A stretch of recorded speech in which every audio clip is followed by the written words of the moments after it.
is Real Kyper and Bourne on Sportsnet 590 The Fan. We got a game day. Toronto Maple Leafs and the Columbus Blue Jackets tonight. Nick Kypreos, Justin Bourne, Derek Brandeo, David Sisboomba, Sammy McKee, all on board for the next 2 hours. We'll tee up tonight's game. We'll get to Luke Fox. We'll get his thoughts. Yep. Give him a really tough question for Sheldon maybe tomorrow.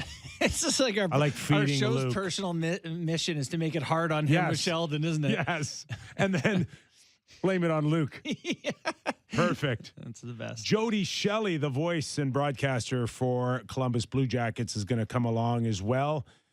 Tell us what's left of the Columbus Blue Jackets. Sunday, they stuck a serious dagger into the Ottawa Senators with an overtime win.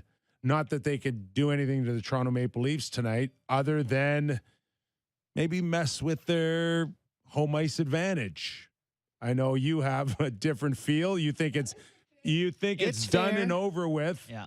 But when you consider that the Boston Bruins are on the horizon for the Toronto Maple Leafs and an always tough Montreal Canadian back home game, end of the season, everything to gain and nothing to lose for the Canadiens, it could get interesting, JB. Yeah, it's your point. Like, you can't take anything for granted.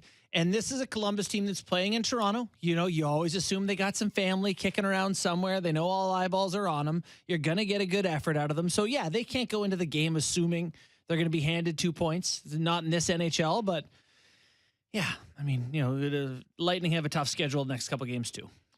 Now, there was some thought, nothing official, right, about I heard whispers that maybe Nylander was going to miss tonight, but he's in the lineup. Mm-hmm. And for the most part, I'll go to Sammy here. Mm-hmm. This is a stronger lineup than we saw against Detroit. You think they had a game plan to maybe sit a few more key veterans out, and maybe the loss against Detroit altered that? Because this is, with the exception of Ryan O'Reilly out of the lineup and Luke Schenn, everybody's good to go. Yeah, it's nice to see that, after a little while here where it's been 11-7 and a lot of Zahorna, it's nice to see their playoff roster starting to take shape here. So I didn't clip this part, but he got asked about Willie Nylander not being at practice this morning or at morning skate, and he gave Matthews, Tavares, and Nylander all the option to not be at morning skate. Willie Nylander took him up on it. The other two were there, but that was why he wasn't at skate this morning. I do wonder if maybe the plan was Willie to sit tonight if Ryan O'Reilly was deemed ready. He's not ready. He's going to be another couple of days. So they said, okay, Willie, we're going to need you here. Maybe he's out next game. Although it is Boston. Not sure you want to do that against Boston. You think they contemplated playing Ryan O'Reilly, or that was never in play? Well, Borny's mad at me for saying this before the show, but there's how many games left here? Maybe you should start playing. It's just throw caution to the wind a little bit. Like, he's been out for 4 weeks. They said it was a 4 to 6 week thing. He's good enough to play in the practice. He's skating with the regulars, no contact jersey. He's one of your key pieces to beating the Tampa Bay Lightning. You want him playing as many games, getting as comfortable as possible. Just feels like they're being too careful. For me, it's like playoffs are in 2 weeks. 2 weeks. They're not tonight. And you want this guy jamming. He's got to be at his best. He's got another 4 games after this, another 3 games after that. You don't want to err on coming back too early to play Columbus here. Another couple of days. I'm fine with it. You assume that once he comes back, it's a lot easier to have Tavares take a night off when a center replaces a center. Good point. And I've been waiting for Tavares, but that does make a lot of sense. You don't think they'd rest him in Boston? I think we talked about this earlier about the goaltending situation. Like, I don't think you want to show Boston everything you got, or I actually think tonight's outcome matters. Like, they win tonight. Yeah, listen, I get that. There's such a fine line, though. Yeah. It's one of those things where you don't want to show all your cards, but you also have to make sure that the team feels good going into game one. Yep. If, in fact, you have some trouble tonight, it changes the way you feel about going into Boston. Does it not? Like, the last thing you want is to lose 4 of 6 going into game 1. Yeah. And I don't think it's a given anymore. There's a certain aspect that you have to protect a little bit of your schedule and your psyche with a good lineup. You know, I totally agree with you. And you need some reps as the group that you're going to be, and to see how it feels. You know, who's going over the boards after a power play, a PK. You want to get used to what the flow of your team is. So you got to have some games. Last year down the stretch, heading towards playoffs, the Leafs went 11-2-2. Tampa Bay went 9-5-2 or 9-5-1, whatever the math is on that. They weren't the better team down the stretch, but we know how that series ended. I don't think winning down the stretch is crucial, but I do think you need some games as a unit. Leafs were 11-2-2 to finish the season last year with a power play that totally abysmal. tanked. Yeah, that's incredible. Yeah, and they started hot, right? Game 1, and then Tampa Bay squeezed them. Okay, we touched on Ryan O'Reilly. Let's get Sheldon Keefe, his comments on ROR for our first Kyper's Clipper. Yeah, he's really close. Not going to play tonight, but he wants to play. I think he's excited to get going, but they're going to hold him out again here today. He's going to get another follow-up and another picture of the finger today, and that will set the course for the rest of the week. So there you go. Hard to argue that against Sammy's theory. They had to clear it with the 17 chefs and 25 doctors for him to be able to play hockey. I tonight. get it, but just play hockey. Get your parents to sign the permission slip before he can go. Just play hockey. You spent half a draft class in this guy, and you have how many weeks left with him? Yeah. Maybe get him in some games. They'll have 4. They'll have time. All right. Yeah. we I'm better not start gonna- the season. I'm not He's gonna die on getting, this he's getting like. I gotta tell you, I like Sammy today. Good. Do you? He's feisty about I the don't- Leafs. He's got some hey. energy. He's short though. He's got no patience today now. as To talk through as the things. leader of super fan Leaf Nation, Yeah. I get a sense that you're a little tired at the end of the season. What is the Listen, pulse out there? I think there's just a lot of apathy at this point. If I'm speaking for myself in terms of like these games, it's nice to have some games against good teams left here. Yeah. Like playing Boston on Thursday, that's one you can get up for. Tampa and Florida back to back next week. Florida's gonna be fighting for their life. Maybe if the Leafs lose tonight, home ice advantage on the line against Tampa going in there. Like You don't need that pressure. That's what you're saying. No, I just want to cruise to the finish here. I want no one to get hurt, Yeah. and I want to start next Monday or Tuesday or whenever the playoffs start in 2 weeks, and just have some 2 healthy teams and go for it. That's what I The want. thing with your home ice advantage theory that I think I've overlooked so far is they do play in a few games.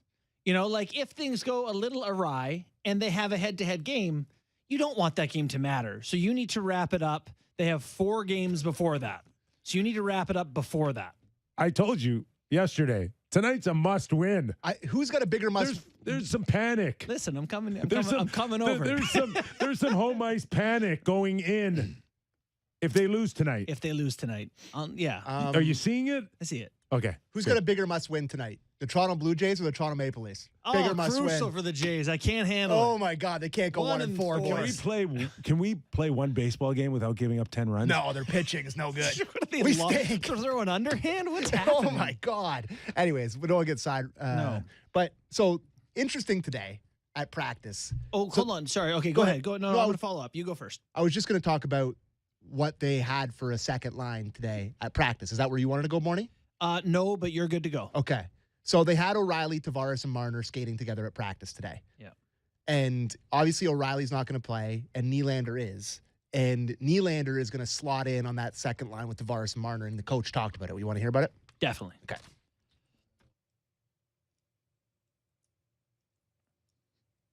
Yes, there is. Well, obviously, John and Mitch, and really wherever we put Mitch, that line has done really well. So that's something that we're confident and comfortable with. I'm obviously very confident and comfortable with Mitch, with Austin as well.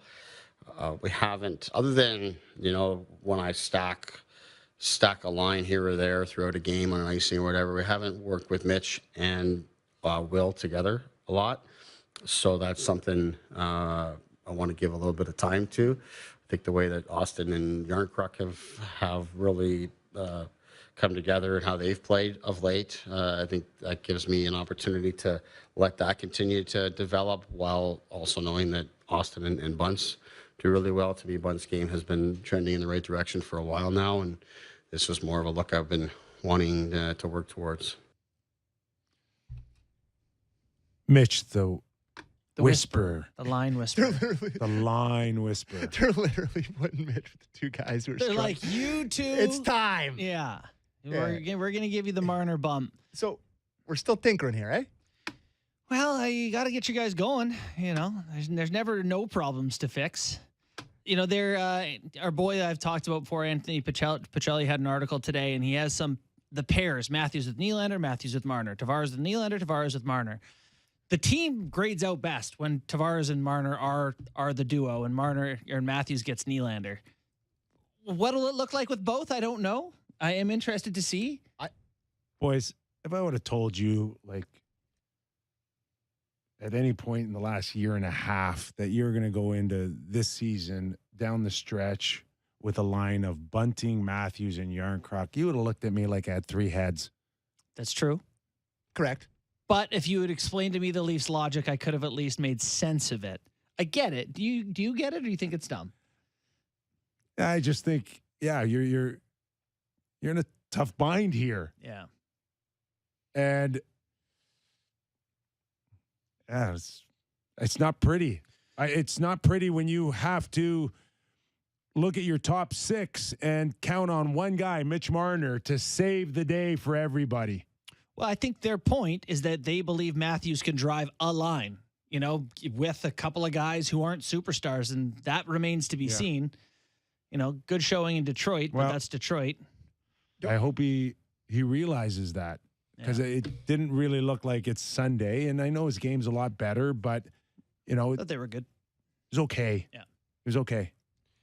I just think if you can find it where Matthews turns into Matthews playing without Mitch Marner, and you keep that as a second line. I know, and I hate that they're tinkering this close to the playoffs. It's like, we're trying this. It's like, well, but like if you figure out a way to get Matthews going, you get this second line, and then you slot in Ryan O'Reilly on a third line, then you're looking even deeper. It's the Crosby theory. Have him play with Rust and Mark Donk, and they'll figure it out. Pascal Dupuis. Right. Yeah. The one thing I was going to say before that was just on this series, this Tampa-Toronto series. And, you know, we talk about being inspired, a little apathy in Maple Leafs Nation. Jeff Ayad had a tweet about this.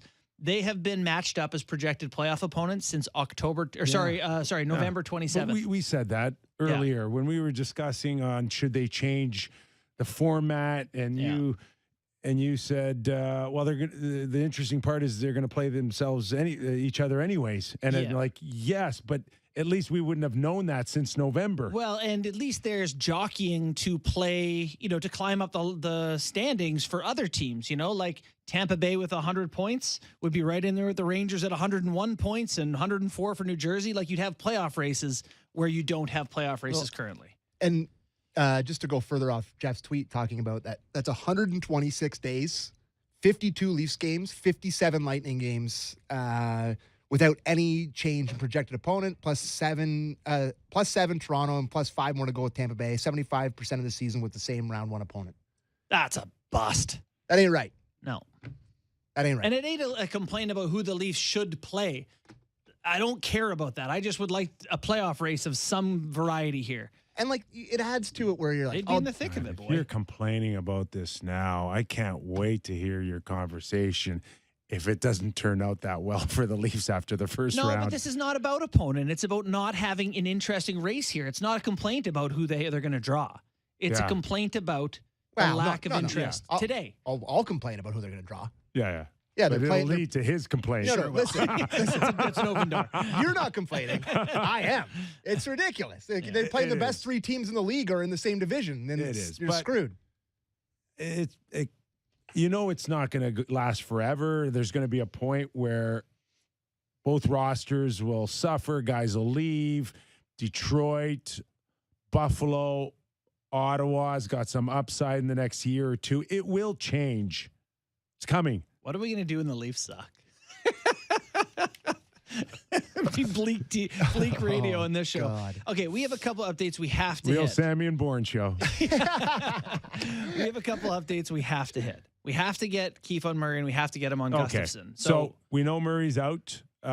We know Joseph Woll is in tonight, like we had told them to do a couple of days ago. Writing was on the wall. Where do you want to go? First on Murray, Sheldon Keefe on Matt Murray. Right now, it's going to be a day-to-day thing in terms of sorting through exactly where he's at and what the time frame might be. It'd be difficult to put any real timeline on it until we give him more time to settle. What was the injury? Oh, he's got a head injury, so we'll have to see where that is. He's got some other stuff as well, but like I said, it will have to be taking a day at a time in terms of seeing really where he's at. Concussion, non-concussion? I think I've answered the question. Well, you didn't. The question was it a concussion or not? Yeah, we're still at that place, guys. We're still at that place where we don't like using the C word. It's the word. It's important. But it is crazy that he's like, he's got some other stuff going on too. What else has he got Little going from on? column A, a little from column B. A little column from C, D, and E, apparently. Listen, he's still symptomatic. Yeah. Here we are a couple of days later, and he's symptomatic. So that means You probably have to be Minimum- asymptomatic for, a week before you can play? maybe 14 days, 10 to 14 days. Was he got COVID? We allowed COVID jokes yet? No? Okay. I just and that's has to be factoring his history, Yeah. JB. This isn't a guy that just is looking at this for a first time. This is an ongoing thing. Yeah. And here we are on a Tuesday night, and the incident happened on Sunday night. You know, tomorrow, the next day, symptom free, and then it's symptom free on a bike, driving your heart rate up. Yeah. Whereas the stress levels come back in. Like, you're not throwing him back in on the weekend if he's Okay. symptom free tomorrow or Thursday. I hear you. So the season ends for them April 14th, which is 10 days away, or April 13th, which is 9 days away. So he's very unlikely to play hockey pre-playoffs. Very unlikely he will back up game one. That is exactly what I was going to get to. You think so? I don't see any way around this. I don't see a miraculous comeback. I don't see him putting himself in a position to discard his past history. He seems like an intelligent guy. He's won 2 Stanley Cups. Why put yourself in a position where you could, further damage yourself or put yourself right out of the game? It's like risk reward here. Yeah. Will he play another game for the Leafs this season? That's a good question.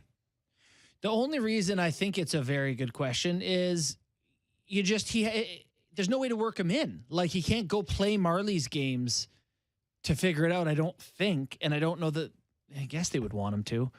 I don't know. Like, it's tough to imagine being like, here's Tampa Bay in game 3, like you're fresh off a few practices. I don't know. So yeah, that's certainly something to keep an eye on. Listen, it's not like it was never there. The conversation has been ongoing from the moment we heard Kyle Dubas trade for Matt Murray. We spent 3 weeks leading up to the deadline on it. Do you remember your comments? I remember you just being adamant that this is Can't not trust that he's going to be available. You were shocked. Right? I remember reading like Elliott's tweet that like the Leafs aren't going to pursue something. It's like, how can you trust that this guy's going to be available? Not his fault. Not his fault. Bad luck, but he has a history of it's bad luck. Not his fault. But Kyle really rolled the dice on this one. Yeah. And there were people in that organization that told him, don't go down that path. Yeah. And you could sit there and you can counter by saying, okay, who's out there and what are our alternatives? Corpusala's doing okay in L.A. Not like anyone on this show But- wanted them to do that. You are now at the mercy of fingers crossed nothing happens to Samsonov. Yeah.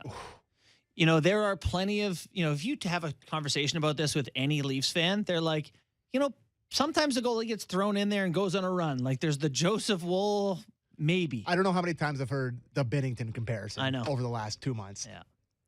Not just from you guys. Binnington got in the net January 1st and held it for half a season before he became the guy. Listen, and I from the small sample size I've gotten out of Woll, he looks great, the most technically sound out of any of them. Big, quiet, love him. We're all like, you can talk about pedigree, you can talk about whatever you want, but most of Leafs Nation would tell you they're more comfortable with Joe Woll in the net than Matt Murray.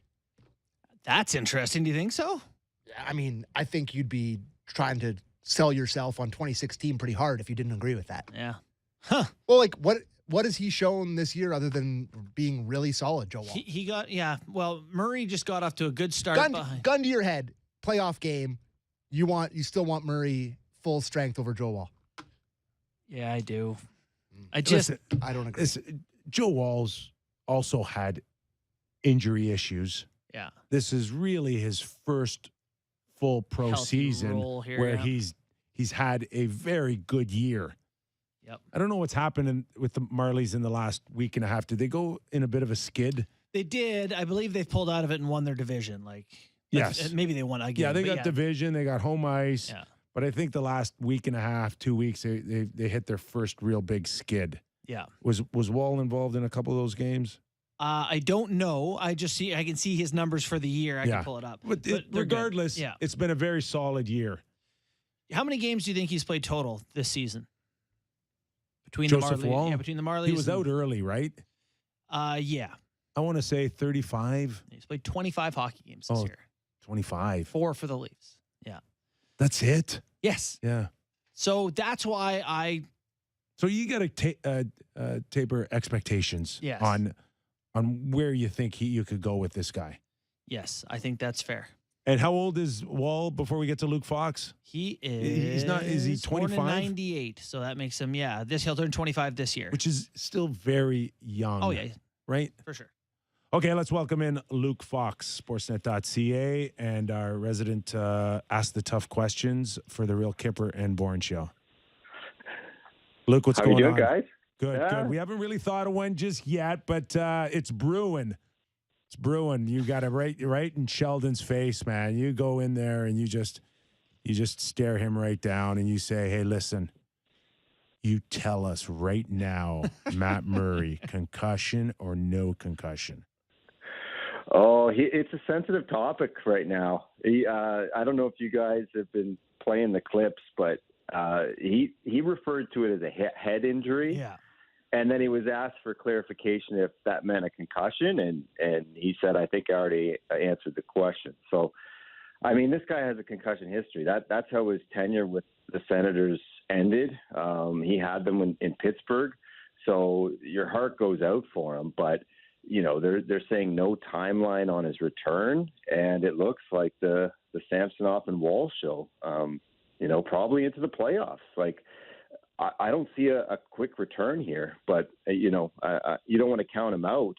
But we'll just have to see what happens. But you're trusting two guys that together have one playoff win, like one playoff game win, and both are having great seasons. So you cross your fingers that they can have enough magic to get it done against Andrei Vasilevsky, who was just named first star of the week.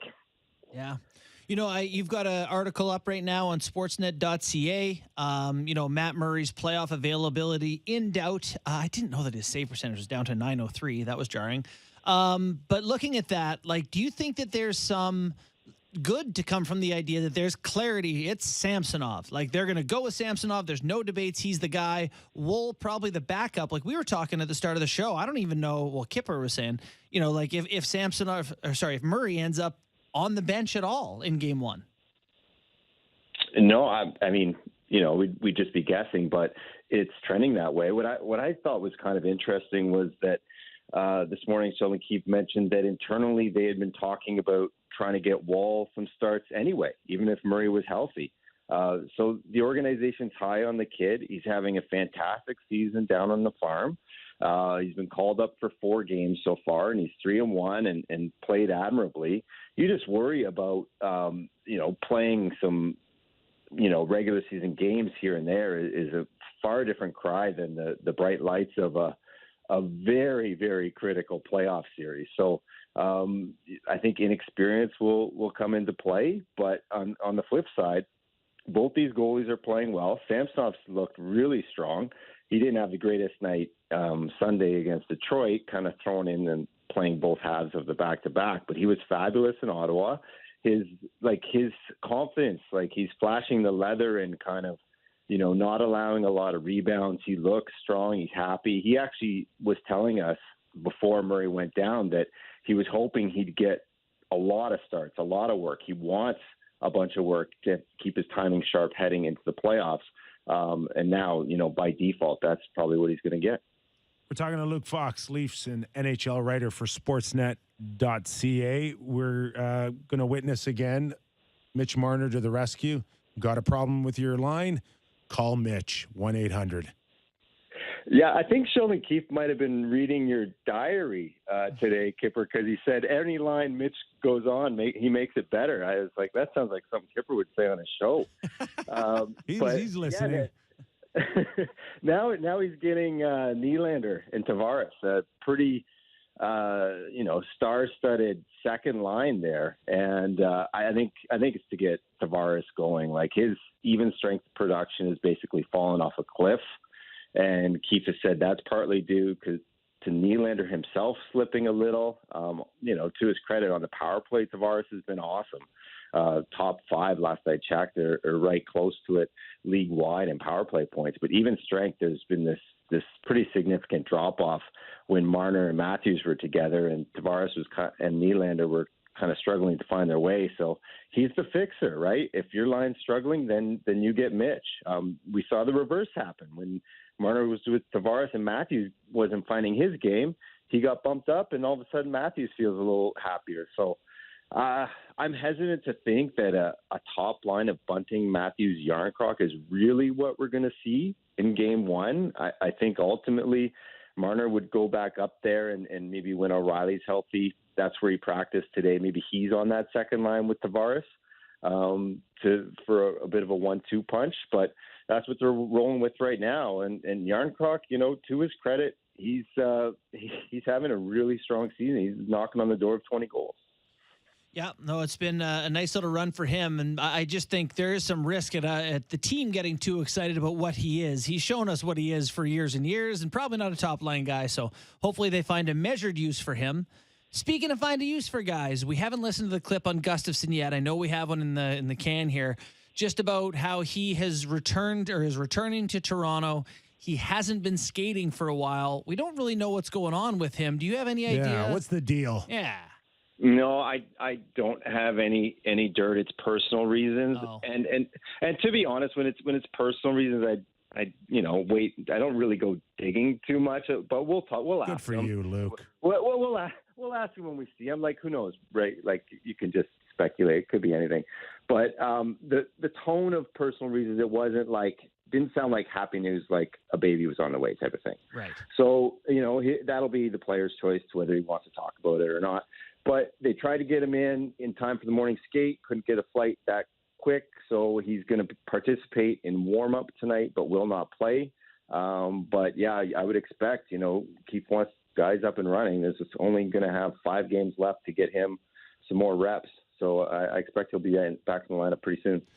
Is there a sense at all that, maybe a week ago or further – that they planned on load management? We haven't really seen this in the past, but is there a sense now that that's the path that they'd like to take? But as we said, another loss potentially tonight changes the dynamics of home ice advantage. Yeah, that's exactly it. There's that balance there, and absolutely, they've had meetings with guys and talks to them. It started with the defense basically saying you're going to be on a rotation, and then Gustafsson's departure kind of freed them up to get guys a little bit more reps. And now they're starting to do the same thing with the forwards. I think it started, honestly, in New Jersey when Tavares missed that one game. I think he probably could have pushed through it. And then, obviously on Sunday, Mitch Marner misses his first game. They kind of waited for his point streak to die in Ottawa before giving him a game off. And it wouldn't shock me at all if Austin got a game and Nylander got a game. I mean, Nylander right this morning was given the option to take a mandatory, otherwise mandatory morning skate off, and Keefe gave Tavares and Austin the same option. Like, yeah, we're getting into load management here. I think it's going to be hard for them to lose home ice advantage, but imagine that game actually means something when they're down in Tampa next week. That would be something. But Tampa has to stay incredibly hot, and the Leafs have to blow it on nights like this against Columbus. Even with some of the load management stuff, even with some injuries, Kerfoot has not cemented himself as a guy who's going to play huge minutes. He's finding himself on the fourth line with Abruzzese tonight and Achari. I'm not going to say his stock seems to be falling, but he's probably not a part of the top six, a place he's found himself fairly regularly this season, eh? No, I'd be stunned if he's in the top six. Yeah. Especially the way Yarncrocs been playing. I don't see a spot for him there once Ryan O'Reilly's back, especially as long as they're at full health. I mean, this is the life of Alexander Kerfoot. You play on every line throughout the year, and Keefe is happy to do it, and he's not going to grumble one bit. He doesn't care. He's just happy to be part of the team, and will do whatever he's asked. One more, Luke, for us, and just goes with Bunting.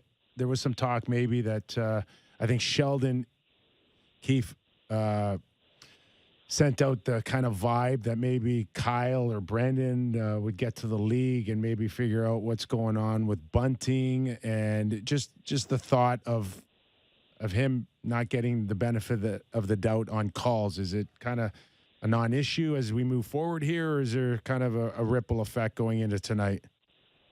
Oh, I think it's an issue, and yeah, it's very rare for Sheldon Keefe to criticize the refs publicly the way he did Sunday night. And he said twice, actually, that Kyle would be speaking to the league about the treatment Bunting's getting from officials. And I think this all has to do with the urgency and the stress that's going on inside those walls, knowing that the playoffs are only 2 weeks away, knowing that special teams have played a huge factor in their demise in the first rounds of past. And one, bad penalty or a non-call or Bunting not getting the benefit of the doubt, you could just see that, in your mind's eye. You can see that coming back to bite them. So I think they want to get ahead of it.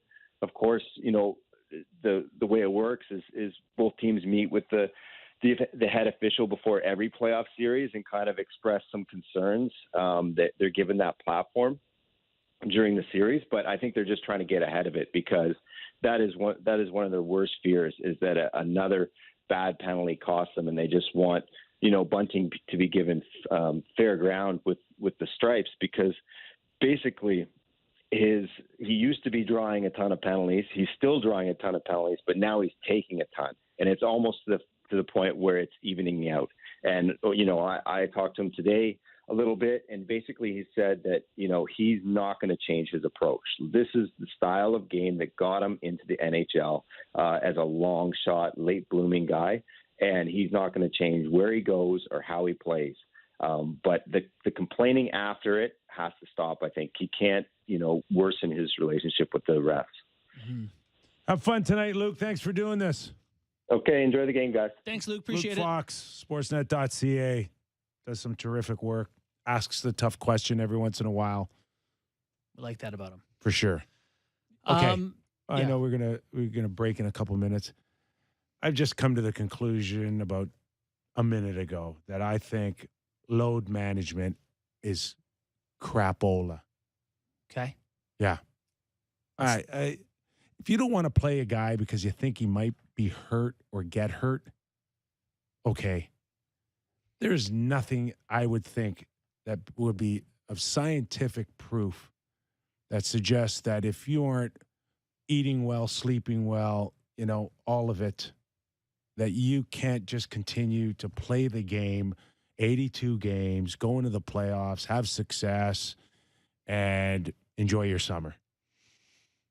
Yeah, I get, the idea of like feeling good and you take care of your body, you have all those tools at your disposal, you should be able to get yourself feeling good. You're more likely to get hurt if you play 82 games than if you play 81, right? There's just another game, something can happen. Based on the percentages. That's just, right? So I know the Leafs have a lot of hockey down the stretch, and maybe that evens out a bit tonight after they play, but I think they had 7 games in the span. Tampa had 5 games. If there's one guy that looks like he's got an engine that just won't quit, it's 16. And I've said this before. But you've complained about his ice time several times this year. Be the last, yes, for sure. Yeah. And if you want to play 18 minutes, 17 minutes, take him off the penalty kill, I get all that. Gotcha.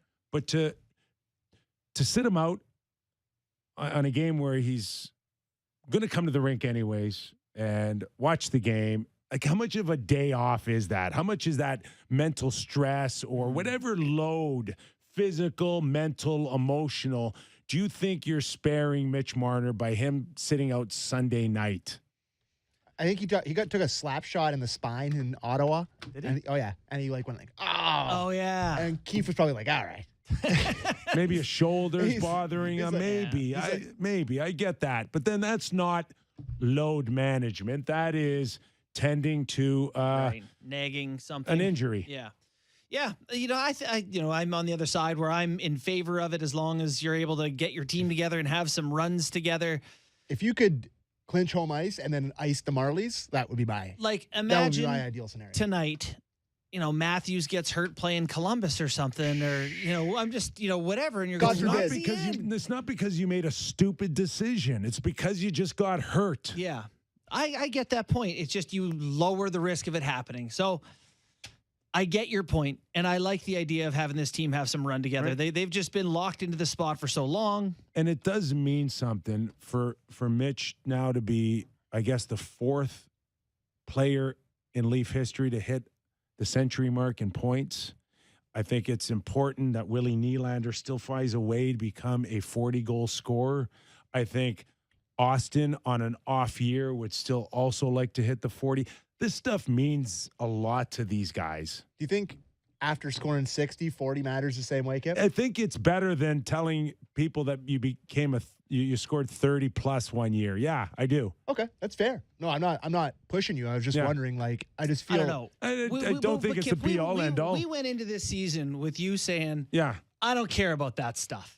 This is, it's over. No chases for whatever, playoffs, I get the guys would prefer to have it happen. Yeah. I think Marner deserves a chance to get to 100 points. Yeah. He's a 100-point player has he never got there, right? And he needs 5 points. He'll probably do it tonight. Yeah, there's a chance he does it. And the chances are if they hit those marks, they're coming in with a little bit of juice. They're coming in feeling good. They're right? And you'd prefer to see it. For me, it's all kind of tied in. Who's close here? We got, Nylander and Matthews both at 37, Marner at 95 points. Yeah. Yarncroc 1 from 20. There's a few guys. All right.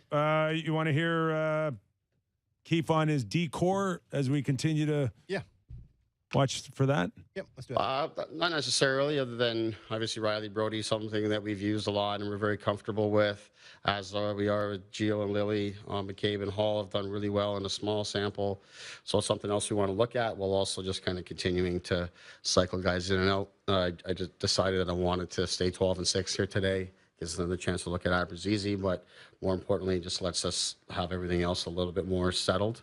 Shannon will get the day off tonight, and he'll go back in against Boston. And I think we've had a pretty good sample now of different pairings, so I think we can move on from that for a little bit here tonight and look at some things that have been a little more familiar to us.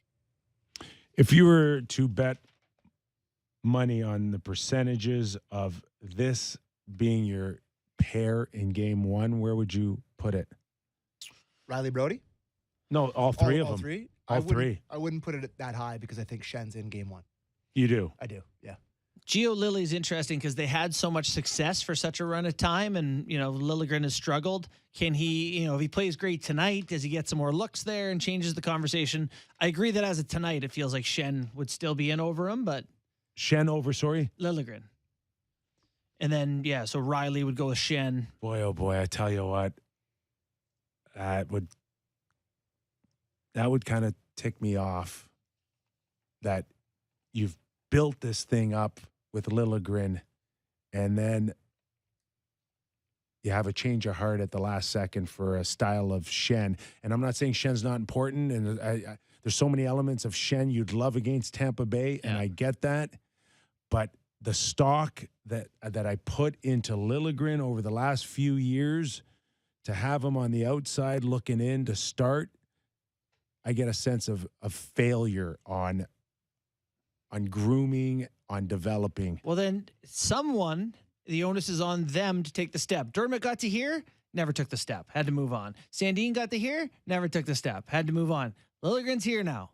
Okay, Timothy, like, this is it. And I don't know if he'll get playoff games to take that step, but you may be right that 3 guys who had potential didn't find a way to become something better, and that would be a big loss, given 3 draft picks they had hopes for. This is a big-time Hart versus Chart within your lineup debate. Yeah, this is the first clear deviation of Hart versus Chart, because the Charts love Liljegren.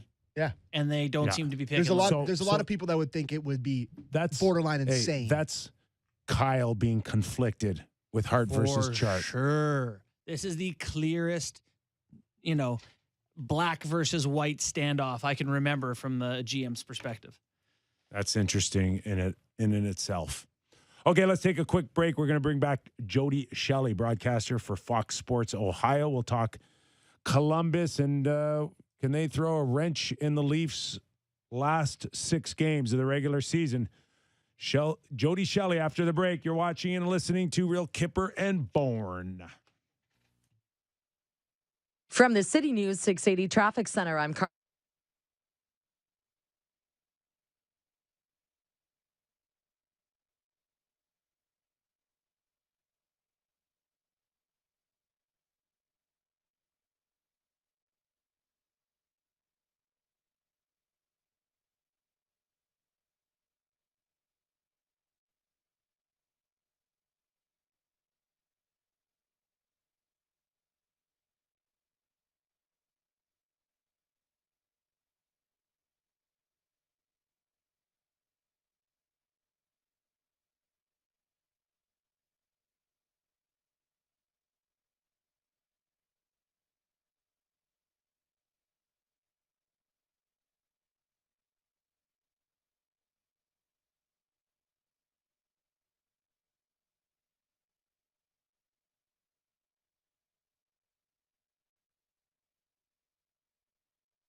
is Real Kyper and Bourne on Sportsnet 590 The Fan.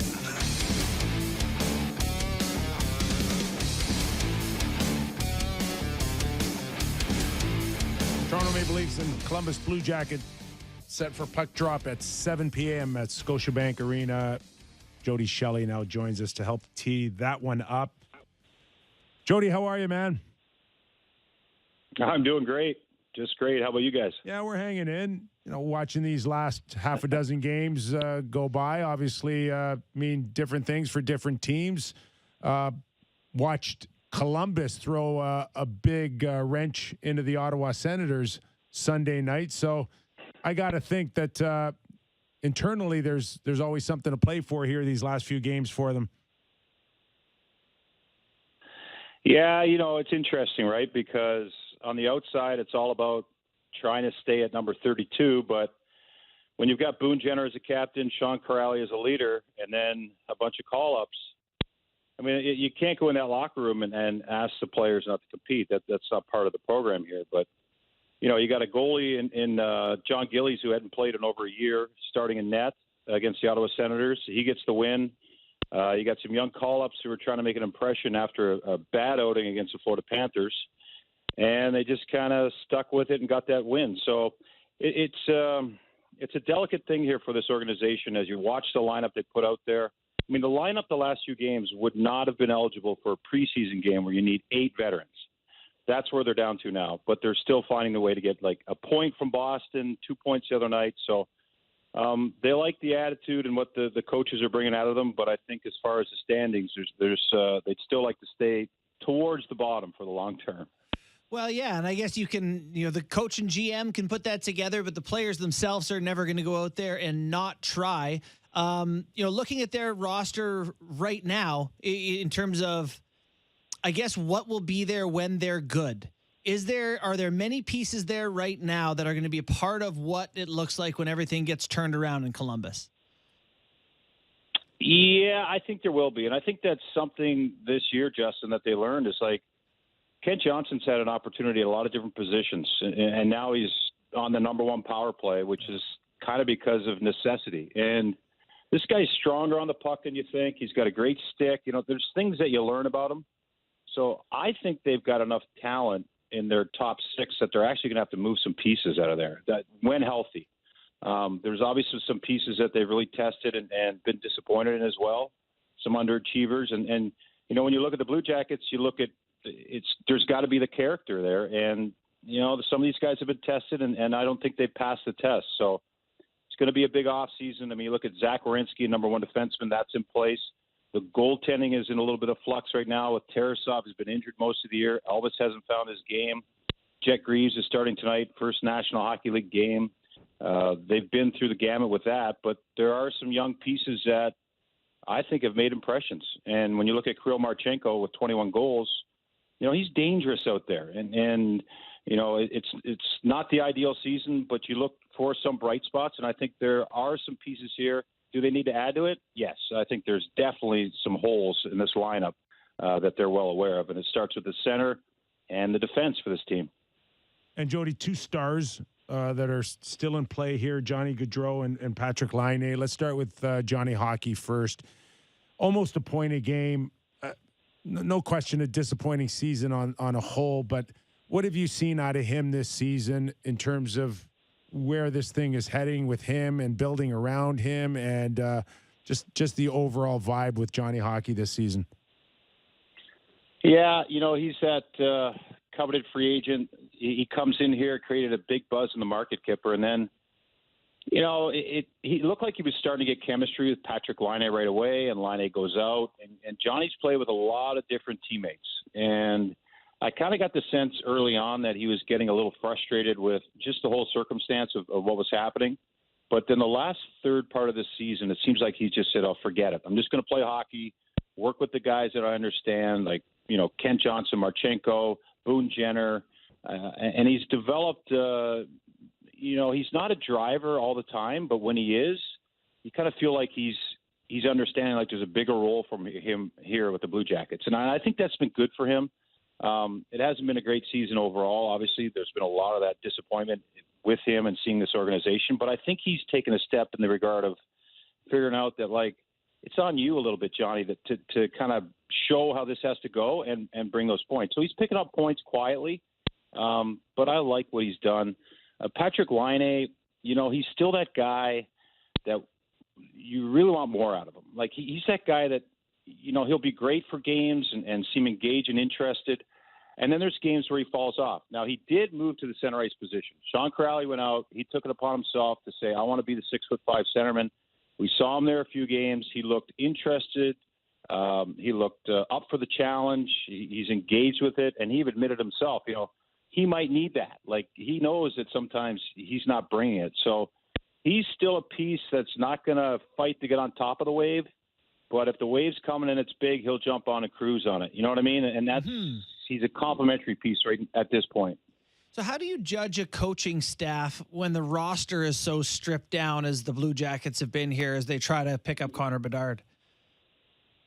Yeah, that's a really good question. And that's something they're doing every day. I mean, can you really judge a coach who you give a deck of cards and he's missing half the deck, and you strategize off season with lines and combinations and goaltenders and hoping that there's overachievers and there's all those things mixed together so that the coach can do a game plan. But like limited practice time, frustration with players not available, players in and out of the lineup, and I think you can assess a little bit though. There's something there as far as holding the culture of the team and the expectations and not allowing losing to be acceptable. Even if it's a practice after a loss, it's got to be, there's a tone to be set there. That's what I believe in.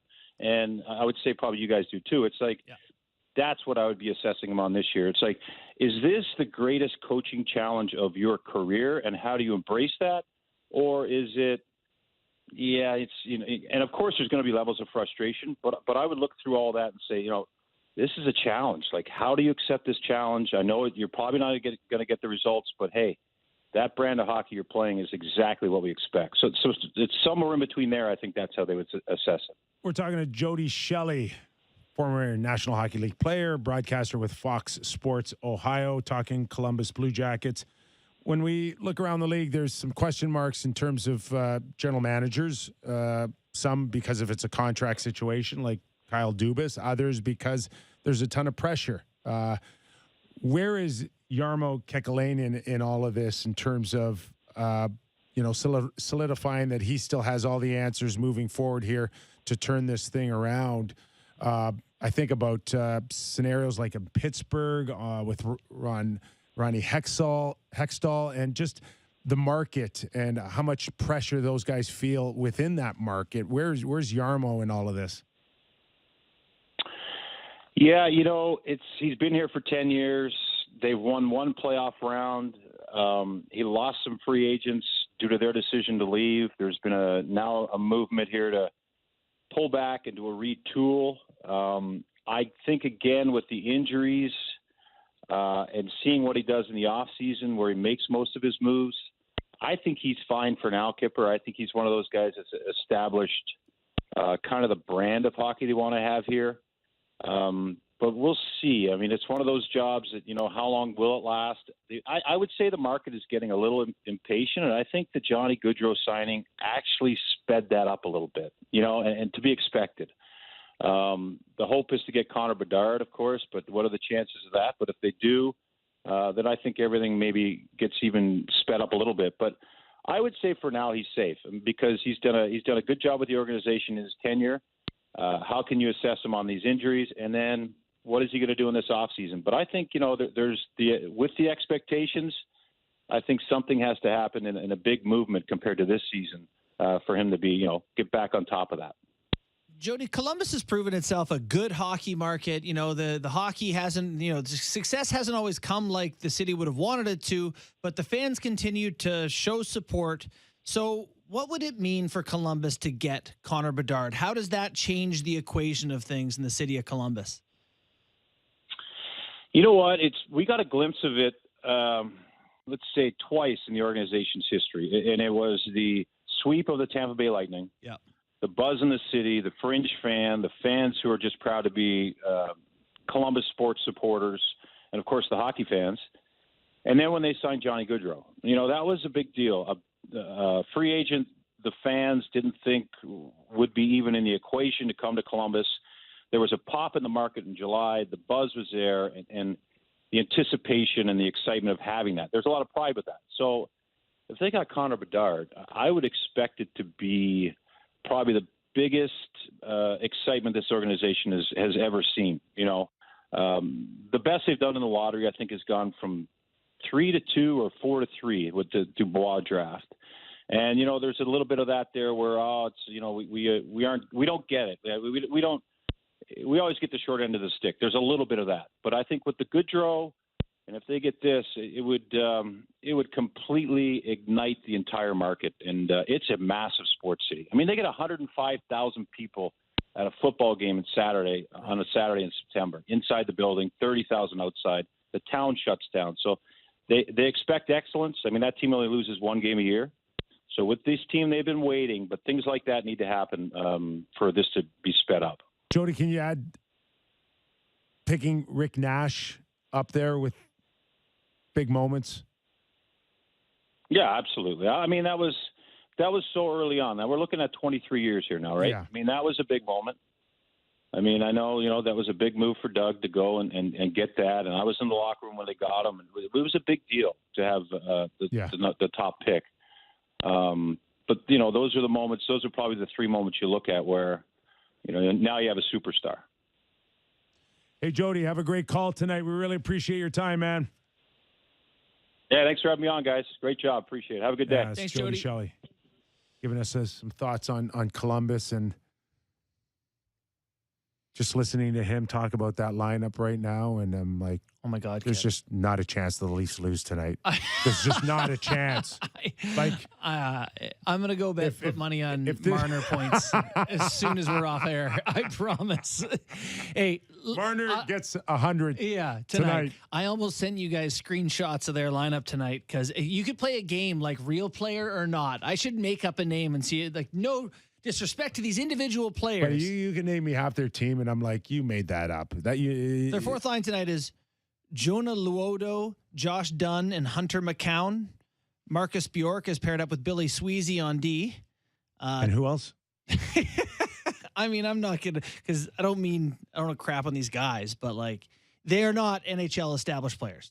They're trying to lose hockey games. The organization, they want Connor Bedard. They're doing the right thing. They have prospects. They got 1 million picks. It's all going great. But their team tonight is absolutely effing awful. Okay, if they lose tonight, you're doing the first block tomorrow by yourselves. I think. Who, me? Brandeo. just drop. Sis, boom, bah. We'll get Chat GPT to do the first block tomorrow. We'll hook Chat GPT up to like a Furby or something. Just I know. awful. He all but admitted, we're trying our best to finish 32. Yeah. Their D tonight are Gavin Bayreuther, Andrew Peak, Tim Burney, Boqvist, Bjork, and Sweezy. Sweezy. And the goalie F baby. is playing his first NHL game ever. Yeah, I'd like to introduce you to Mitch Marner, Austin Matthews. Yeah, Marner's going to find William Matthews Nylander. through the seam, and Matthews is going to shoot one through his collarbone. Welcome to the league. But this is the type of game they suck, isn't it? Yeah. Listen, boys, I've been watching too much Leafs hockey over the past. But surely there's a level where the team is just too bad. I was going to say after the past couple of years, my Don't entire call them life. Shirley. My entire life. Yes. And Leafs have lost worse than this. Really? Buddy, they lost the Ducks this year. They lost to a team with but they've got Zamboni driver in it. Yeah. Seagrass. Well, these guys got Gaudreau. I guess. Yeah, I guess. Line can shoot it in the net. Ken Johnson can wrap it around. Line's not playing. Okay, then. Well, he's not in the lineup there. Listen, I played on a Hartford team that missed the playoffs, and honest to God, we just should have got relegated. No, but we we love just coming in and trying to catch teams snoozing. Well, I will say my university program, we finished 8th to 10th in a 10-team conference all 4 years. And you go and play Minnesota Golden Gophers there, and it's nothing to lose, baby. It's fun. Right? It's just everybody expects you to lose. And that's when you, as an athlete, you're almost programmed to have people outside of Connor Bedard look at you and go, yeah, you're not going to make it. You're not good enough. And it's like, oh, I'll show you. Yeah. I'll show you. Right. That's 98% of,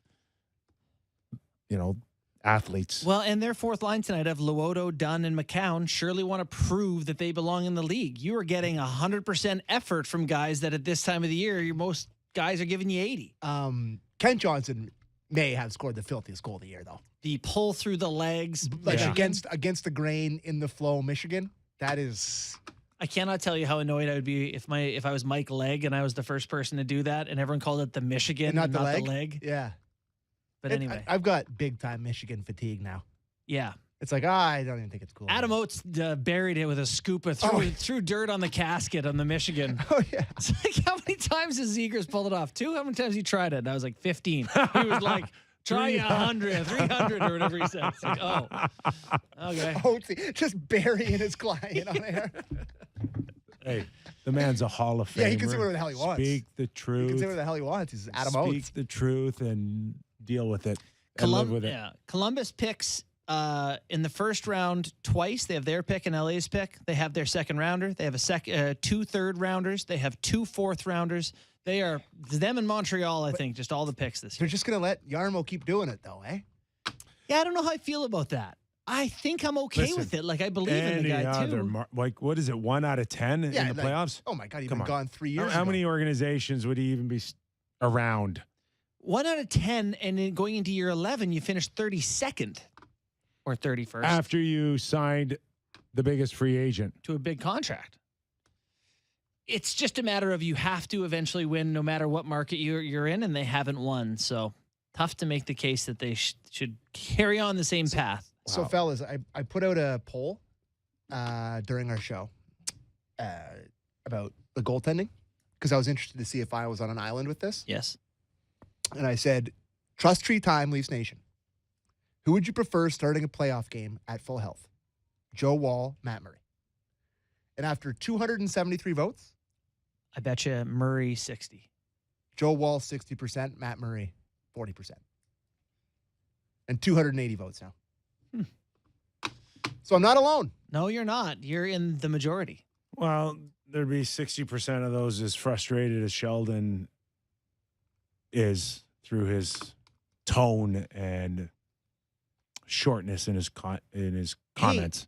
Hey, Luke kind of snuck in the idea that they wanted to get Woll games even if Murray was healthy. Yeah. We had that conversation we did, too. Yeah, but do you think there was a chance that they would have looked Matt Murray under contract for another year and said, we just think he's better? I just can't ever have seen that happening. And do what with him? Put him on IR? What are you doing? Are you trying to win hockey games or are you trying to you can't bury $4 million. There's no salary cap in the playoffs. Well, I thought you're referring to even next year. Oh, well, that can happen for sure. And I think that may happen.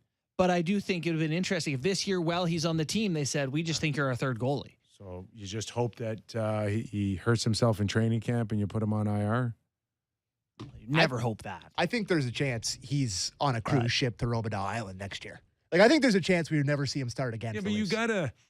What if you also have to have a willing participant in Robidoux Island? Yeah, would he want to stop? If he deems himself fit and I want to play, then you have to eat his salary on your roster, even if you send him to the minors. Is there any case in history of a guy just sitting out a full season just to try to get his body back to normal than trying to come back? I thought he did that last year in Ottawa. Well, he played in some games.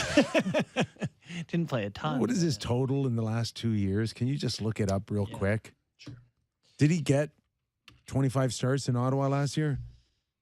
He got, and we are loading, and I have it. He played 20 games last year. 20? And the year before, he played 27. And this year, how many did he get in? 26. He got in 26 this year.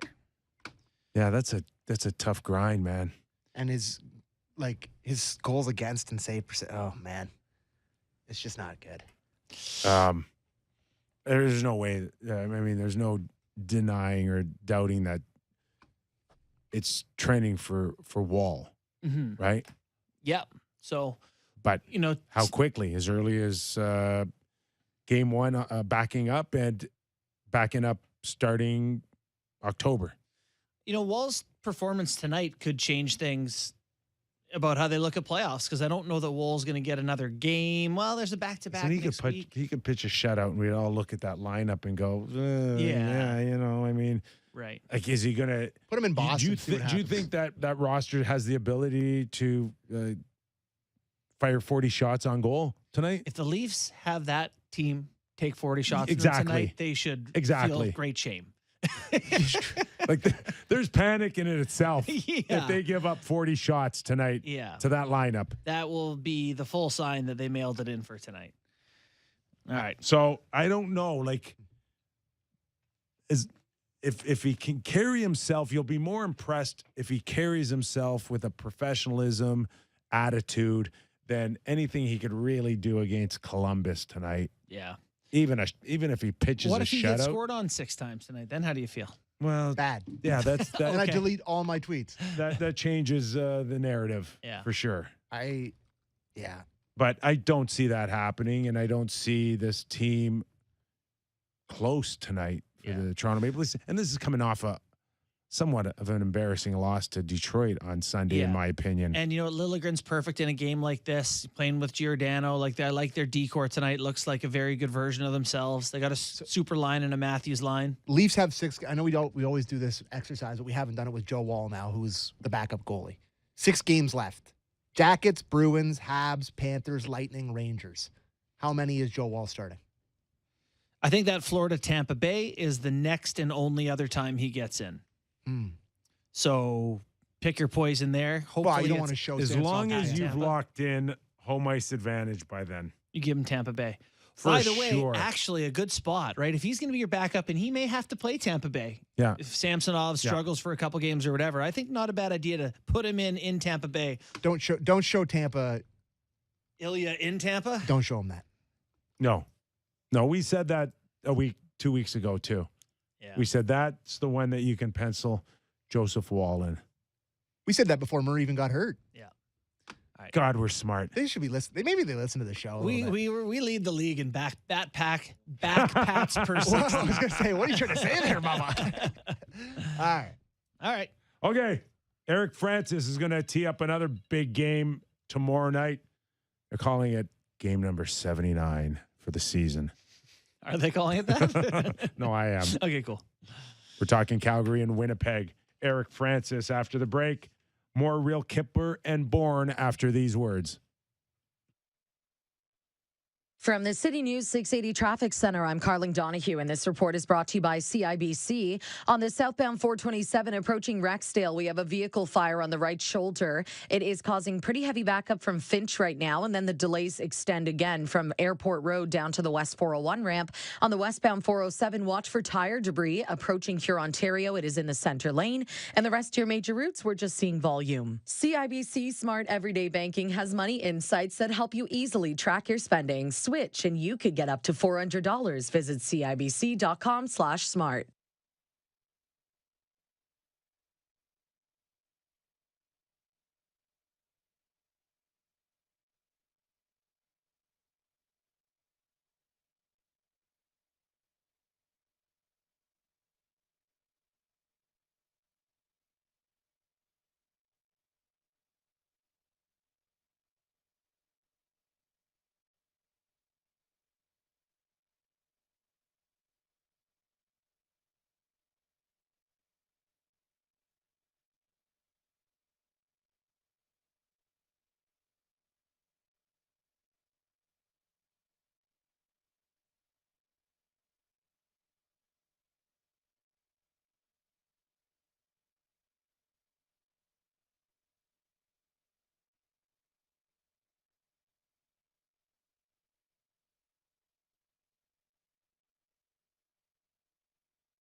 is Real Kyper and Bourne on Sportsnet 590 The Fan.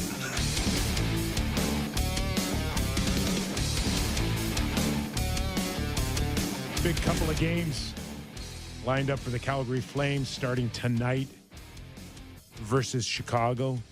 We talk about teams worried about playing lesser teams and whether it's a given or not, they're going to end up with 2 points. That may be one of them. Big one looking past them, eh? And then 24 hours later, biggest game of the year, Calgary versus Winnipeg Jets. Let's bring in Eric Francis now. Oh, my God. I worked so hard on that opening. It's nice. I've written something down. I would be worried if I'm Daryl Sutter about my team looking at the Blackhawks and thinking of the Jets. You know, thinking about the next game that is must win. How do you get your team focused on the Blackhawks? Well, seems like they're getting warmed up. A waste of 8 days. At the right time. What was that? Can I hear that one more time, Daryl? A waste of 8 days. That was anyone who plays Colorado last year. It was going to be a waste of 8 days. He nailed that. Yeah. Well, Nashville went up there and got beat 4 times. I know in overtime a bunch. There's always a chance that a team could rally and get to game 5 or 6 or 7. They didn't see game 5. It was a real 8 days. Yeah. Okay. I had a great opening for you, but I'm not doing it again. So let's just say hi, Eric. Oh, I missed it. I'm sorry, bud. Was it complimentary or was it was fantastic. One of the best we've ever had at Sportsnet. But Sammy forgot to call you. Well, I'll take your word, and I appreciate it if you said nice things. Thanks, man. I appreciate that. But we were mentioning that it's going to be an interesting 48 hours here, or at least 24. If we get to puck drop soon enough with Chicago. But is there a chance, as JB had just mentioned, that you're getting ahead of yourself with Chicago tonight before Winnipeg? Oh, my God, yeah. The Calgary Flames haven't beaten Chicago this year. I mean, they're a juggernaut. Okay, enough said. Flames are 0-2 against Chicago this year, including the last time they played, which was I think 3 weeks ago. And a guy named Jackson Stauber, Rob Stauber's son, was in net. I think it was his third NHL start. He got the win. They won 5-2. And the Hawks didn't even have Patrick Kane in the lineup because it was before the trade deadline. But anyway, it was a slaughter, one of the biggest losses of the year. So there's a very real possibility this team will look past the Hawks as they've done all year long. And but that said, this Flames team has got a little bit more swagger, confidence, which has been rare all season long, and they've actually got their longest winning streak of the year, which is 4 measly games that they're riding right now. So maybe it's a slightly different team, and the stakes are obviously a little higher. So I like to think they'll be a lot better tonight, but it wouldn't shock anybody in this city if Chicago got the best of them. You know, they've been a team all year long, Eric, where you've seen the pieces and you like them, and you're kind of waiting for everything to snap into place and for it to suddenly work. Watching them over this 4-game win streak, is it possible that we found a snap into place moment, or does this look like the same team that struggled for such a great part of the season? No, it feels like a snap into place moment, but like in this city, we've been waiting for that moment all year long, and they'd only had 2 3-game winning streaks all season long. Like that was the most they'd had until this 4-game whopper that they're on right now. And they just can't see. Every time you think, oh, that was one of those statement wins or snap into place wins, as you would call it. Every time we think that, then they fall flat on their face the next day. So, maybe this is different because it's do or die now. You lose to Chicago, you can pretty much say it's over. I don't know. We'll see. It feels different, though. I will say that. Just being in that room today, there was so much chatter and laughter. And as I've alluded is not even the word. As I've strongly mentioned on this spot with you guys, there's an issue in that dressing room revolving around the coach and the dressing room fun for God, I call it. But today and the last couple of days, there's a ton of energy, and they feel like they're on the cusp of doing something really interesting. So that's kind of interesting to see. And 4-game winning streak. Not huge, but something to at least look at. Where do you look first? The goaltending? Yeah, yeah, Markstrom's been a lot better, but I mean, their last 2 games, they've allowed 4 goals both games, so it's not like the goaltending's been brilliant in those games. But prior to that, you know, what's kept them in this race for the last 2 or 3 weeks has been Jacob Markstrom. And Markstrom's going to bounce back. He got pulled last game. He's going to start tonight, and he's definitely going to start tomorrow, too, no doubt about it. This coach is, you know, basically announced with about 20 games to go that he was basically going to ride Markstrom every game from now to the end of the season. And I think he's only started Vladar once since that moment. So don't expect anything different. 5 games left. You'll see 5 Markstrom starts. You know, looking at some of the numbers for this team, I'm sure you've heard it all by now, but they get a ton of shots, but not a ton from the inside. It's not like they got small guys or players who are unwilling to go to that dirty area. Why do you think the numbers show them as a team that is primarily a perimeter shooting team versus one that creates dangerous chances? Yeah, I think the coach and the system put such an emphasis on shot volume that it's, you know, it's a bit of a false stat. They have the NHL record. They've shattered it. It's an obscure record. I think I told you guys last. They've had, I think, 23 games where they've lost this year despite out shooting the opponent by 10 or more shots. Wow. That's pretty significant. Yeah. And Jay Woodcroft took a shot at their system the last time they played, saying, you know, they take a shot from their own end just to pad their numbers.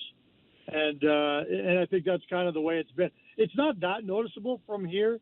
But, you know, I thought Ryan Huska, the assistant coach, said it really well. He said, we think that a shot on goal is the hardest thing in hockey to defend because after the shot on goal, nobody has any idea what's happening next, whether it's a rebound, whether it's a play in the corner, whether it's a deflection, you know, whether it goes in.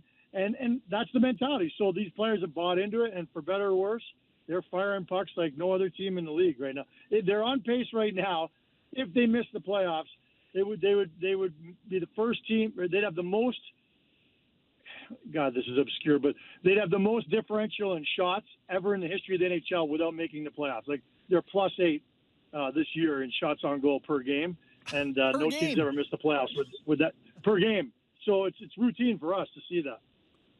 We're talking to Eric Francis, senior columnist with Sportsnet.ca. Hey, Eric, so much emphasis on the underwhelming season of Jonathan Huberdeau, but where is Mackenzie Weegar in all of this as they continue to push forward to a playoff spot? You know, every time I look up, it seems like he's doing something, you know?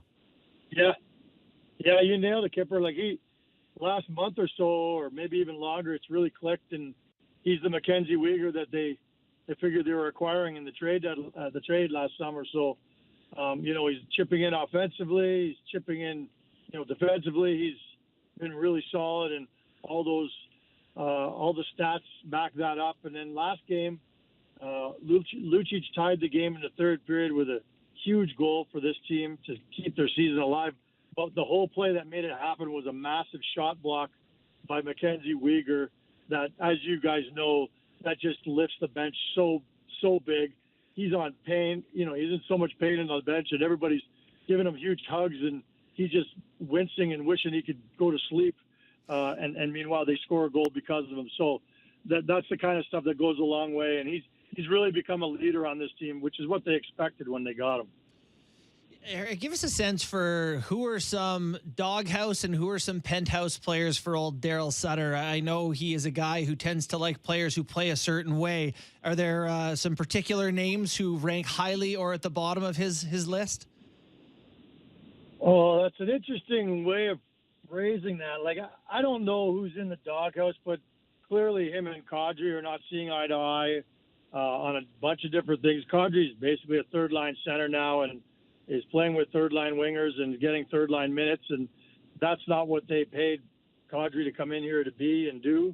So that's not working out as well as I think they'd hoped at this point in time. So if you want to, you know, I'd say he's top of that list in terms of, you know, things that aren't going as well as they hoped. Huberdeau and the coach, I think that's pretty well documented as well. That's not been great, but, you know, Huberdeau's found a way to be a lot better of late.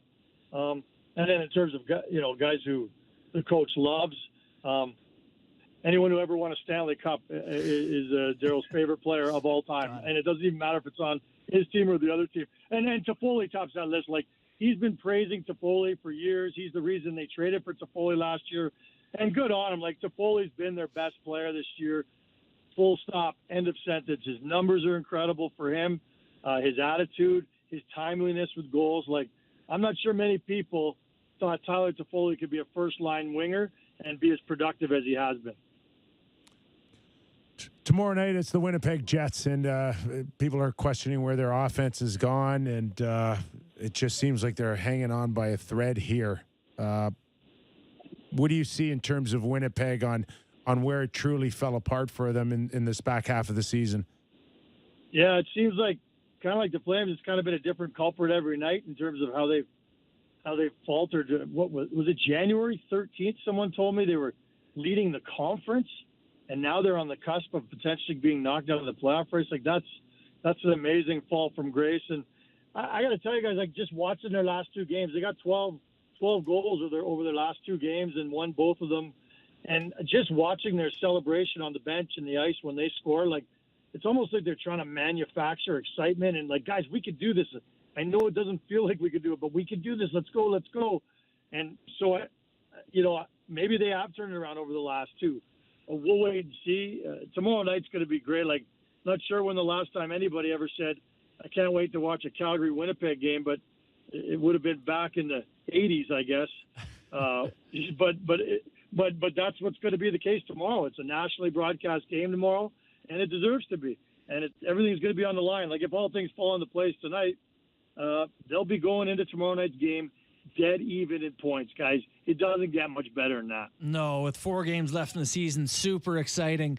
I've kind of made the case, if the Calgary Flames or even Winnipeg, but, get into playoffs, it's not impossible to see them handling one of the one seeds. I mean, Dallas and Vegas are both teams with, I think, significant holes.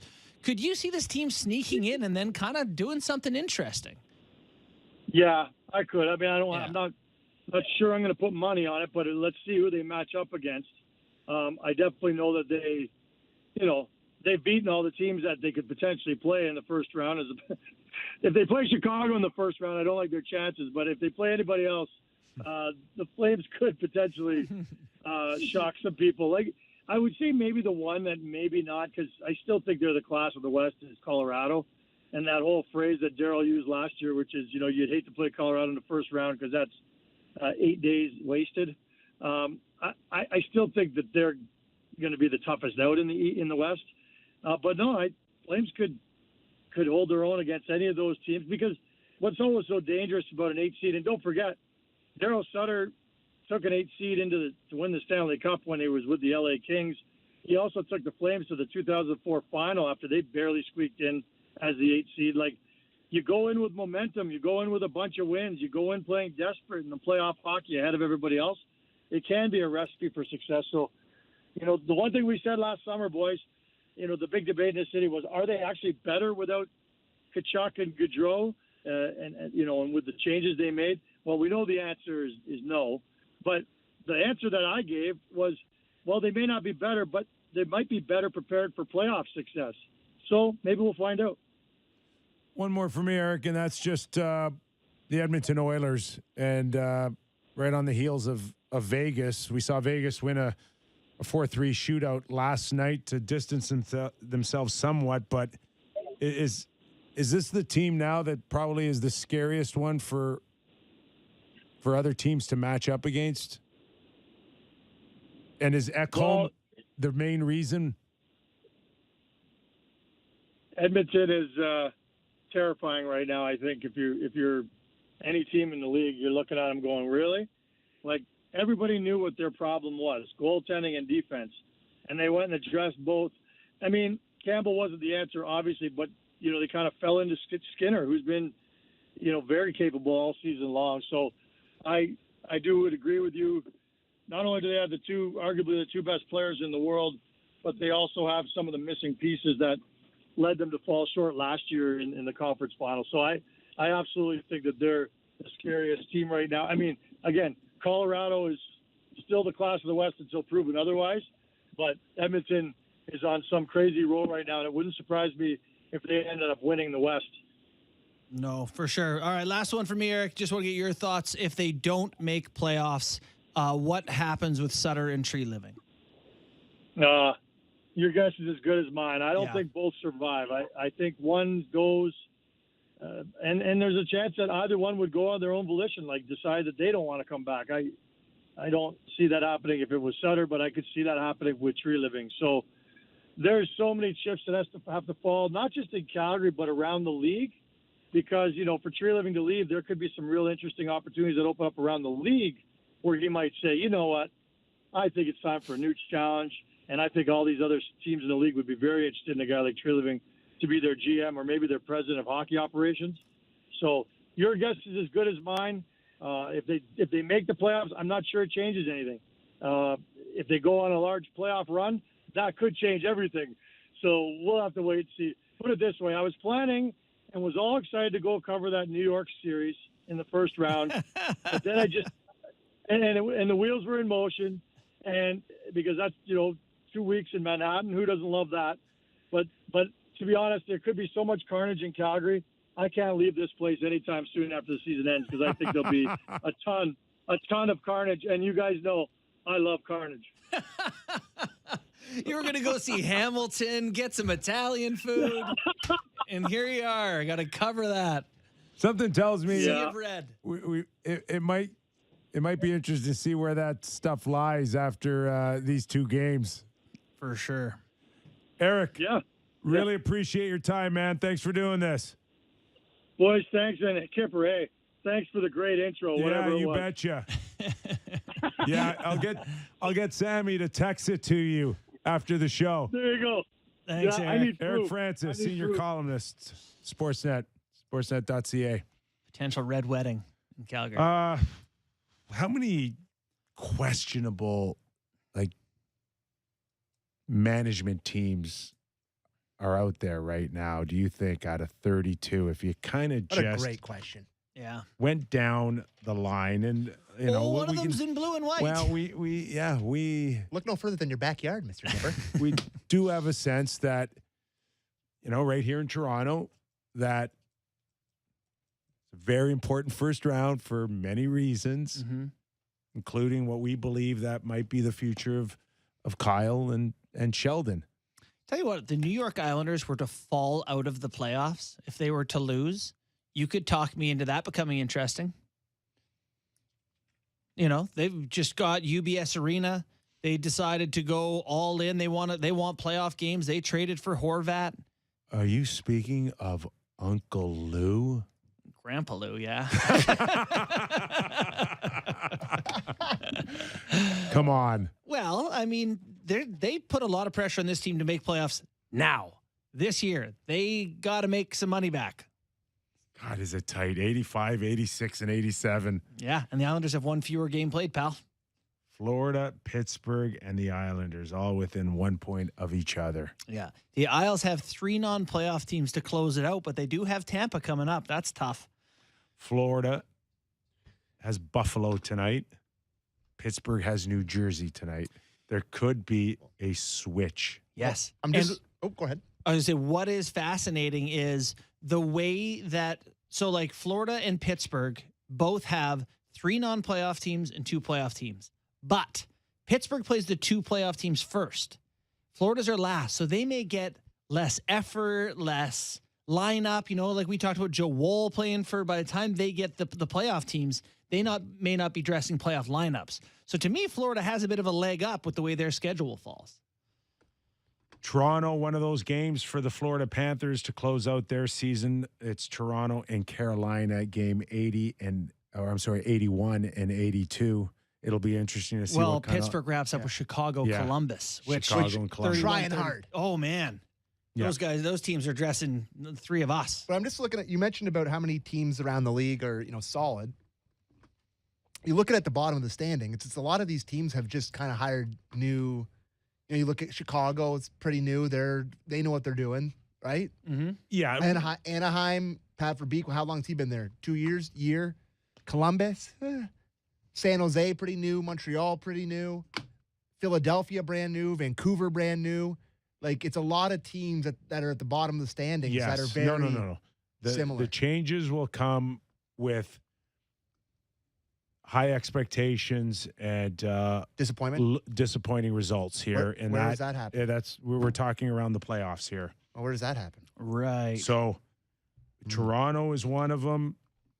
You mentioned the Islanders, which kind of surprises me. I get it. I absolutely understand what you're talking about, but we are talking about a legend in Lou Lamoriello, and that would be an awfully big decision from their ownership group. You know, maybe you would let him make that decision. You know? There's something in your throat? Yeah.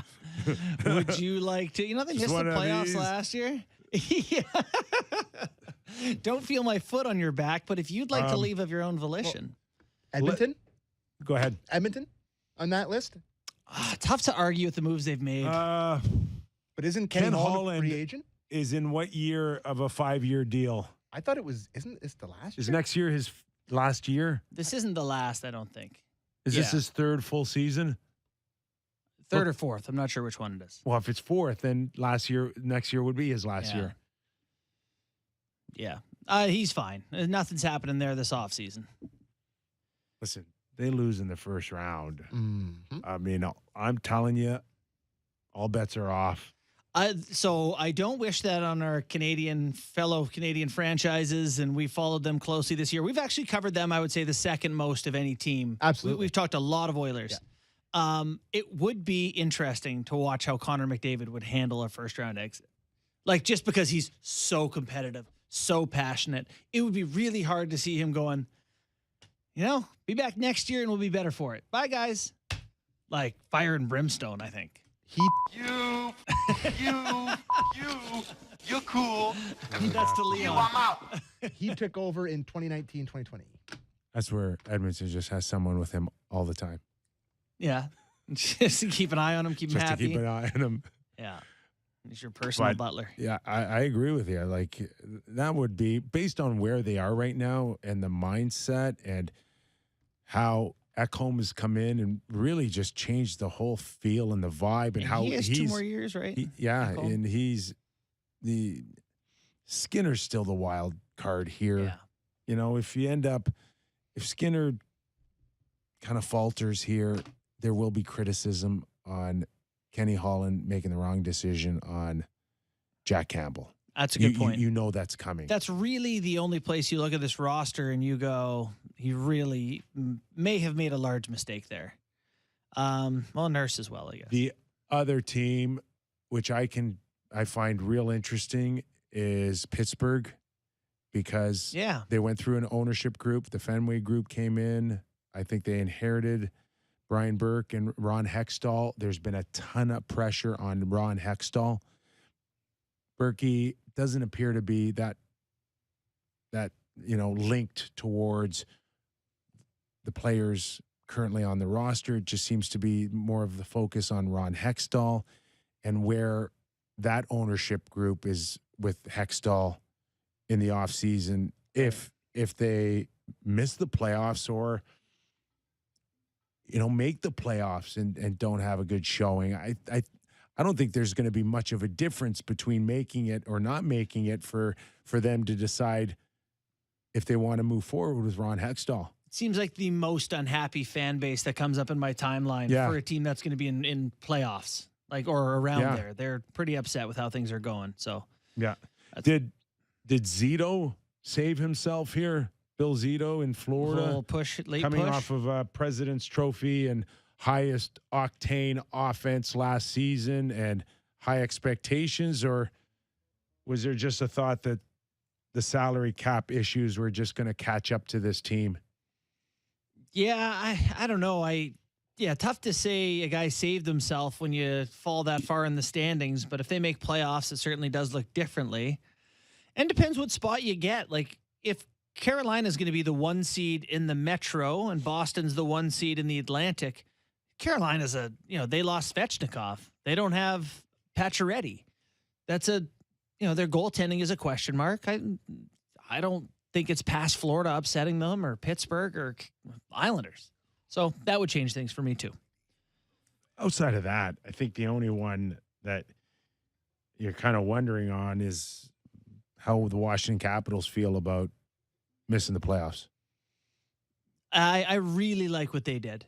I really think, to have Smart pivot. Yeah, to have the stones to say, this ain't our year. We're selling, and they got a bunch of picks. They, right now, they're pretty close to the bottom. They got a lot of lottery balls for Connor Bedard. Could you imagine if Washington gets Bedard? It's not out of the question. So I like their pivot. Even if I never even thought of that. Yeah, well, look where they are. Yeah, I can see. Yeah. It just didn't dawn on me. Too. How's old Rasmus doing?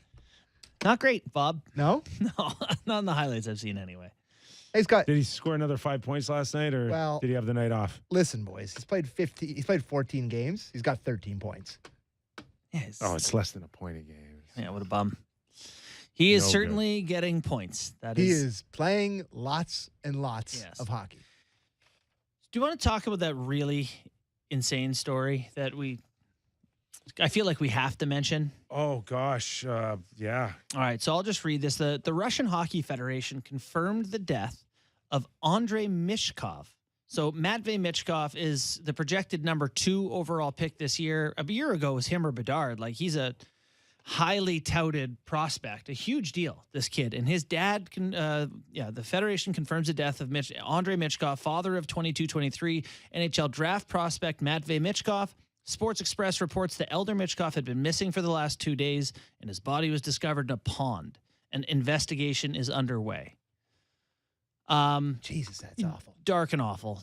I feel terrible for the kid. I just can't even imagine, where he's at in his life and what should be now the best time of his life. Yeah. Anticipating being, drafted in the best league in the world is now the worst moment of his life. Yeah, and I'm seeing, so he's under contract with the KHL team till 2026. I'm seeing people talk about, like he won't come over here till after that. But you were saying it's possible. Don't those things get worked out or negotiated? buy out the That's deal. that's if he wants to come. Yeah. Right. If his heart's set on becoming a National League Hockey League player, and again, I don't know the ins and outs of Russian federations and how that works, and whether or not he's bound or they can negotiate with the federation, buy out whatever needs to be done. I have no idea, but I do wonder if this would make teams a little hesitant about Michkov at all, like worry, I'm just talking from a hockey perspective because the NHL draft will come up. It will affect Michkov and the NHL. That greatly affect a kid. There's some there's some people that think that he should be ahead of Fantilli. Yeah. That he could be second overall. Yeah. And it's awful. Just an awful story. And, to even try to talk about the hockey angle seems crass, but it is going to affect the draft if teams feel like they're not sure about what has gone on or how it will affect the Michkov camp. Terrible. Well, developing story there that we'll keep an eye on. He has 20 points in 27 games so far for Sochi. In the KHL. Yeah. And no one scores He's in the KHL. All power, eh? Yeah. Oh, yeah. And 9 goals in 27 KHL games at 18 years old. 5'8". What is he? 5'8", 150. But he plays a heavy game, doesn't he? I don't have him watch 1 second of his games. I saw a highlight of him scoring an unbelievable goal. Is he a left-handed shot? Oh, God. I couldn't tell you. No, you don't remember anything about him? No, nothing, man. Okay. No, but he's, I'm not thinking I know everything about the guy, but I think we did see him on occasion in the World Juniors, did we not? Yeah, he was there, and I believe performed very well, if I remember. So. Yeah, but not this past one. I couldn't know less about this guy, other than people really like him. That's all I heard. He's really good. Yeah. All right, forget it. We're not Bukala here. We'll get not. Bukala on to talk about him. Yes, we are not. Last night in the NHL, Kip, the Minnesota Wild blew a late lead to the Vegas Golden Knights. Now that sees the Minnesota Wild tied for the division lead in the Central with the Dallas Stars, same amount of games left, and a 3-point lead in the Pacific for Vegas now. 4 points up on Edmonton. Big swing for the Oilers last night. Vegas getting 2 points. But Colorado has 7 games left and probably wins the Central. So there's that. Did you see the shootout last night? I did see the shootout, and I saw Pavel Dorofeyev, who scored for Vegas, who scored 2 goals, including a late one to tie it 30 up. seconds left. He's on the ice with 30 seconds left for Vegas. That guy, he's played 18 NHL games, scores in the shootout. I love the shootout. Period? I love Okay. the shootout. I liked it a little bit more last night than I have in the past. I just like it's, it sucks. I get that people want to go 10 minutes 3-on-3. People like ties. But for me, I know it sometimes stinks, but I just love when guys get to show off one-on-one what they can do against a goaltender, and there's not really that many opportunities in the flow of a game. It's a skills comp. It's something completely different. I understand. It is a skills competition. But guess what? These guys are really skilled, and their skills win games a lot of time. I watched it, and I marveled at 3 of the shootouts. Riley Smith's. Eriksson Ek destroyed Laurent Brossoit emotionally in the process of scoring a goal. He had the last move that he didn't need, but he did anyways. Just cuz. Yeah. Like, you couldn't split those legs wider.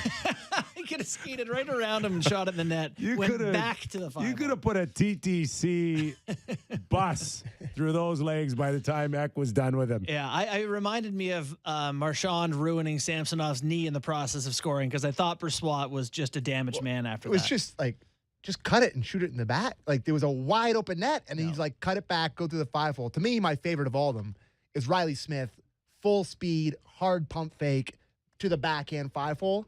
I think backhand 5-hole is maybe the nicest and hardest thing to do in a shootout. That one's so good because he's coming. He does it early. He executes the 5-hole like he's pretty far out from the crease when he actually makes the shot. Yeah. He is absolutely flying. Yeah. Flying. Well, and that's what's throwing off the tendy too, is that he's coming back a lot faster than normal.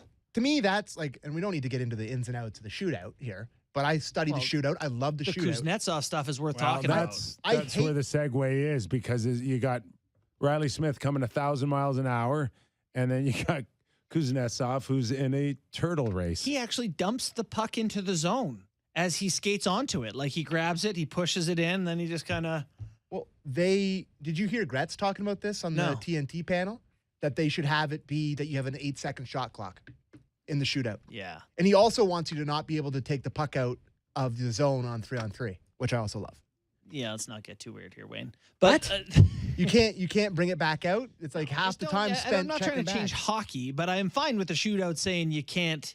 But the other thing is, like, I don't think many players on earth could do what Kuznetsov does and score. So just before we go into any more detail on this, Kuznetsov, love it or hate it?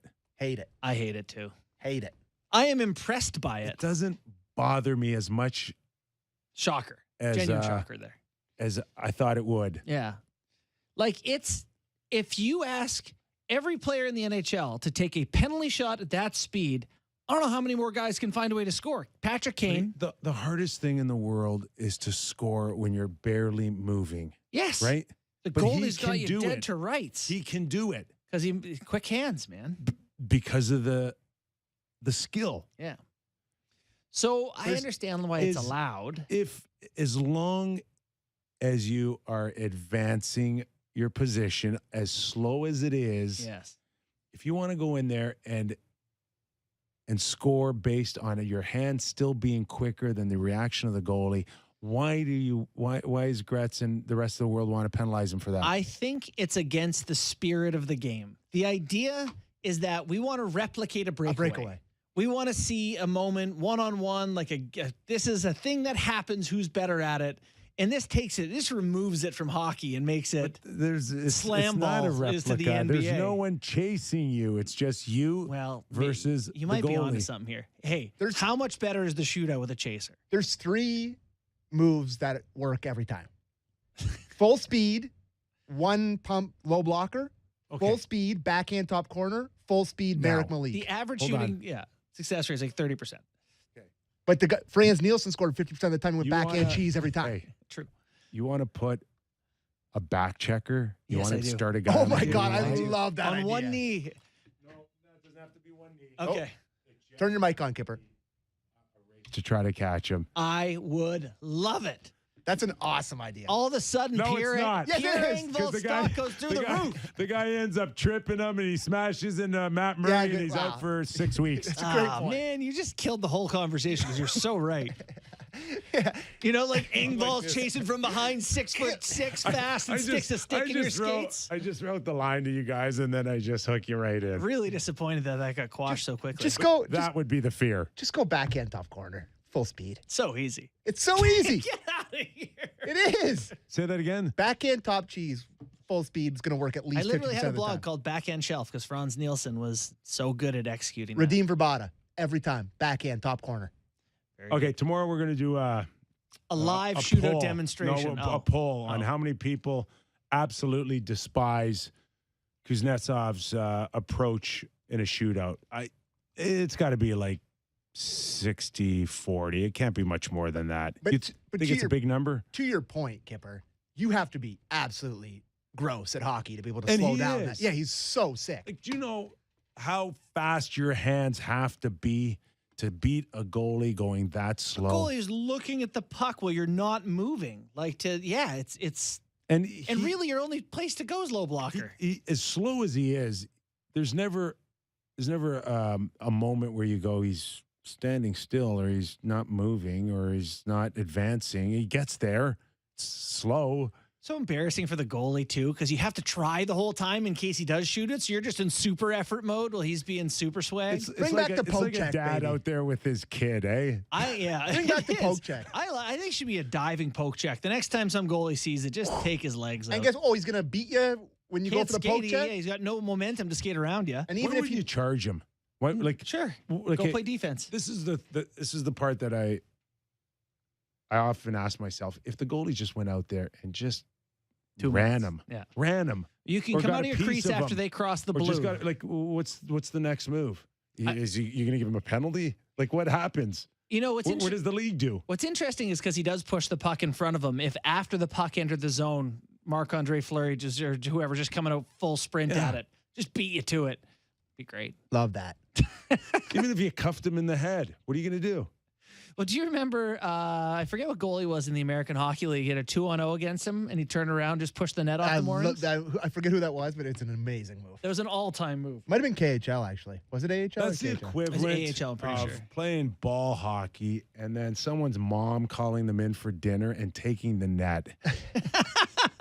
The worst Maybe thing the ever. worst moment Oh as a my kid God. I ever had. Nothing worse. You're in this great game. Doug, we need the net. He's like, and my mom will kill me if I someone's don't bring it home. The Someone's only ball.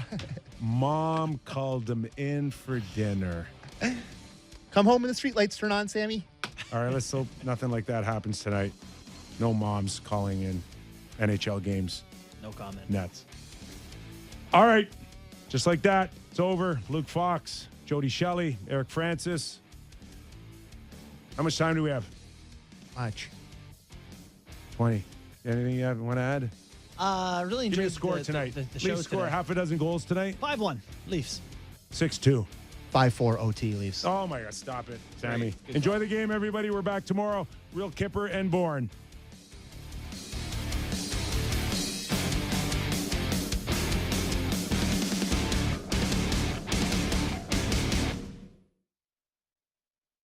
From the City News.